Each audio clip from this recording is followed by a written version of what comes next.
Oke. Assalamualaikum warahmatullahi wabarakatuh. Salam sejahtera untuk kita semua. Pada kesempatan kali ini, kami dari kelompok 7, mata kuliah Strategi Belajar Mengajar, dengan dosen pengampu Bu Nadia, ingin berdiskusi tentang model pembelajaran kontekstual. Sebelum kita masuk ke inti materi, aku mau nanya dulu dong, model pembelajaran itu apa sih? Oke, makasih Chris udah share screen. Nah, di sini aku mau bantu jawab pertanyaan dari Salman nih. Tadi Salman tuh nanya model pembelajaran itu apa. Nah, jadi model pembelajaran itu landasan praktik pembelajaran yang didasarkan pada teori psikologi pendidikan dan teori belajar. Nah, model pembelajaran ini dirancang berdasarkan hasil analisis untuk kemudian diimplementasikan sesuai kurikulum pada tingkat operasional di depan kelas gitu. Nah, mungkin aku mau nanya nih sama teman-teman. Model pembelajaran itu emang ada apa aja sih? Mungkin Chris mau jawab. Oke, mungkin kalau setahu saya ada berbagai macam ya model pembelajaran itu. Nah, misalnya kayak model pembelajaran kurikulum, terus ada tematik, problem solving, mandiri, kooperatif, portofolio, kontekstual, inquiry, dan lain sebagainya gitu. Nah, mungkin kalau yang dimaksud dengan model pembelajaran kontekstual itu apa sih? Gitu.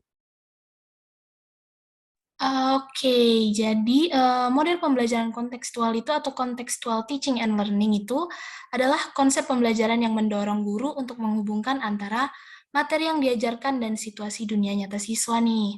Dan juga mendorong siswa membuat hubungan antara pengetahuan yang dimilikinya dan penerapannya dalam kehidupan mereka sehari-hari. Pembelajaran kontekstual ini menyimpulkan bahwa siswa akan belajar dengan baik jika apa yang dipelajarinya berkaitan dengan apa yang terjadi di lingkungan. Kontekstual ini dikembangkan dengan tujuan agar pembelajaran berjalan lebih produktif dan bermakna. Dalam kelas kontekstual, tugas guru adalah membantu siswa mencapai tujuannya. Guru lebih banyak berurusan dengan strategi daripada memberi informasi nih. Tujuan dari pembelajaran kontekstual itu, contoh penerapan dalam kehidupan sehari-hari itu apa sih? Boleh dibantu, Ica?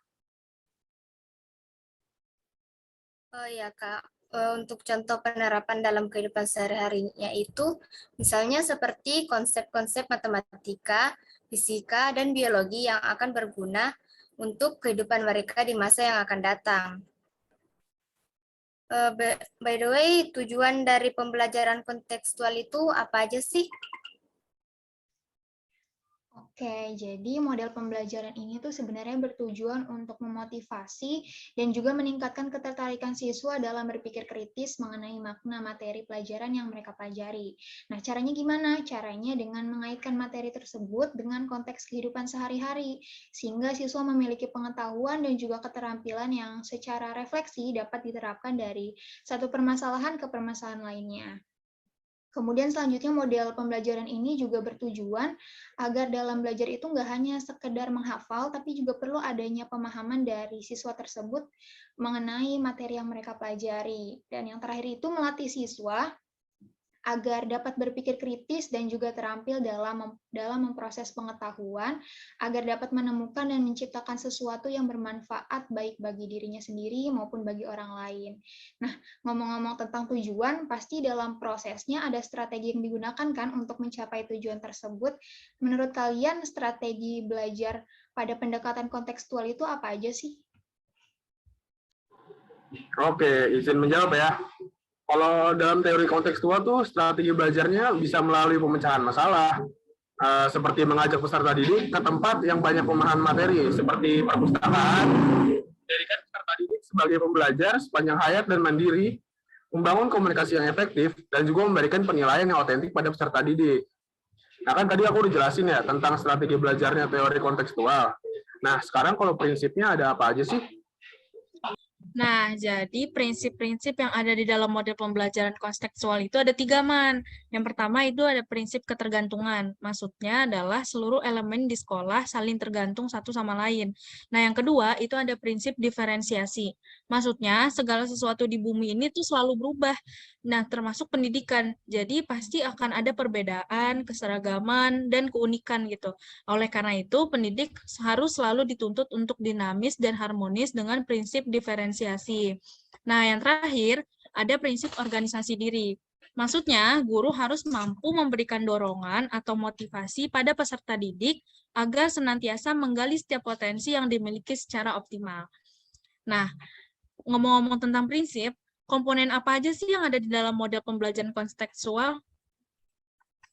Oke, nah di model pembelajaran kontekstual ini ada 7 komponen utama dalam pembelajaran nih, Mus. Yaitu yang pertama ada peserta didik itu diharapkan untuk selalu aktif dalam bertanya, kemudian aktif menggali pengetahuan secara konstruktif, aktif dalam menemukan konsep dengan berpikir kritis, kemudian mereka juga belajar bersama di dalam masyarakat, mampu merefleksikan pengalaman belajar yang mereka lalui, dan juga mereka menerapkan penilaian yang otentik nih. Nah, terus apa aja sih kelebihan dari model pembelajaran kontekstual ini? Oke, jadi kelebihan dari pembelajaran kontekstual ini ada 4. Yang pertama yaitu pembelajaran menjadi lebih bermakna dan real. Artinya, siswa dituntut untuk dapat menangkap hubungan antara pengalaman belajar di sekolah dengan kehidupan nyatanya.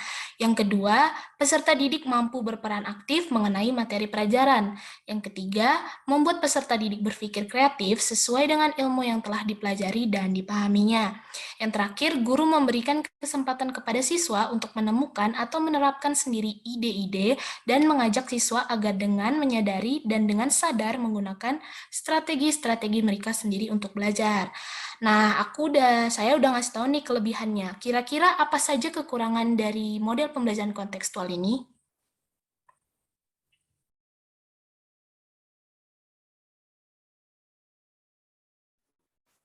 Oke, kekurangan dari model pembelajaran kontekstual ini yaitu yang pertama, sulitnya memilih sumber belajar karena setiap peserta didik memiliki kemampuan yang berbeda-beda.